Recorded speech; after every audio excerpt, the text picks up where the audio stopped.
Hi friends, I am advocate Jaya Shiva. आज मैं फिर से आपके पास आई हूँ एक नया टॉपिक लेके। इससे पहले बहुत सारे इंटरेस्टिंग टॉपिक्स मैंने कवर किए हैं, जैसे bail, the right of the arrested person, the maintenance of wife and children, the maintenance of senior citizen. तो आई होप आपने मेरे वीडियोस देखे होंगे। अगर नहीं देखे हैं तो प्लीज़ मेरे चैनल को सब्सक्राइब कीजिए, बेल आइकन को प्रेस कीजिए, ताकि आप मेरे नए टॉपिक्स को और पुराने टॉपिक्स को देखकर उनसे जो नॉर्मल इंसान को अपने राइट्स वगैरह जानने चाहिए वो जान सकें और लॉ को थोड़ा बहुत समझ सकें, ताकि कोई आपको एक्सप्लॉइट ना करे। तो आज का हमारा टॉपिक है legal terms related with real estate. कुछ ऐसी लीगल टर्म्स हैं जो एक आम आदमी को जाननी चाहिए रियल एस्टेट से रिलेटेड। उन लीगल टर्म्स के बारे में मैं आज आपको समझाऊंगी। सबसे पहली लीगल टर्म है पटवारी। इंडिविजुअल पटवारी कौन है? पटवारी एक आदमी होता है जो रिकॉर्ड्स मेंटेन करता है ओनरशिप के for a specific area. The individual who maintains the ownership records for specific area as well as to undertake collection of land taxes. He reports to तहसीलदार। तो जैसा कि इसकी डेफिनेशन मैंने आपको बताई कि भाई वो ओनरशिप रिकॉर्ड्स रखता है कोई स्पेसिफिक एरिया के, और लैंड टैक्सेस भी कलेक्ट करता है, और उसके ऊपर जो होता है जिसको वो रिपोर्ट करता है वो तहसीलदार को रिपोर्ट करता है। इसके बाद आ गया khatauni. Khatauni is an abstract that lists out all the holdings of an individual or family in that village. यानी कि ये ऐसा रिकॉर्ड है जिसमें किसी एक फैमिली या विलेज की जितने भी होल्डिंग्स है, जितने भी उनके अंडर लैंड्स वगैरह जो भी आ रहे हैं, उसकी लिस्ट होती है। खसरा गिरदवारी ये एक डॉक्यूमेंट है जिसमें पटवारी नाम डालता है ओनर का। जो अगर खेत है तो उसमें जो कल्टीवेटर होगा, जो खेत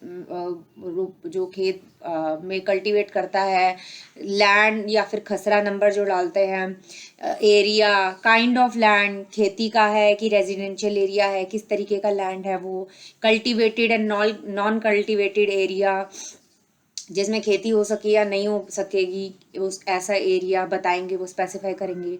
source of irrigation, name of the crop and it's conditions, revenue and rate of the revenue, ये सारी डिटेल्स इसमें खसरा गिरदवारी में पटवारी एंटर करता है। और ये जो डिटेल्स हैं साल में कम से कम 2 बार ज़रूर अपडेट होती हैं, एंटर होती हैं। इसके अलावा जो नेक्स्ट आता है वो है कानूनगो। कानूनगो के अंडर 10 पटवारी आते हैं, ठीक है।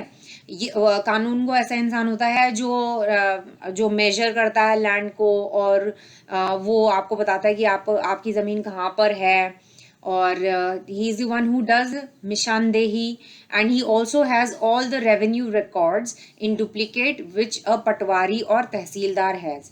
तो इसके बाद सारे जो रेवेन्यू रिकॉर्ड्स हैं ये कानूनगो के पास आते हैं, और कानूनगो के अंडर 10 पटवारी आते हैं। इसके अलावा आता है तहसीलदार। जो तहसीलदार होता है उसको उस तहसील का एग्जीक्यूटिव मजिस्ट्रेट भी कहते हैं। So he is also known as executive magistrate of the tehsil concern, ठीक है। भूमिदार, जो जैसा कि नाम से पता है जो लैंड का ओनर होता है उसी को भूमिदार भी कहते हैं। खुदकाश्त।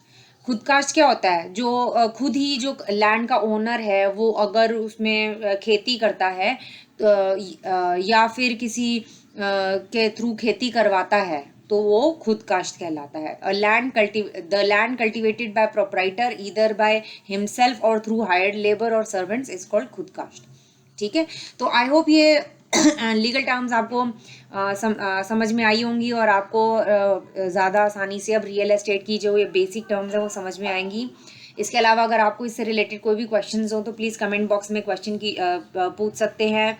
अगर आपको और कोई जानकारी चाहिए हो तो प्लीज़ मुझे कमेंट्स में पूछ सकते हैं।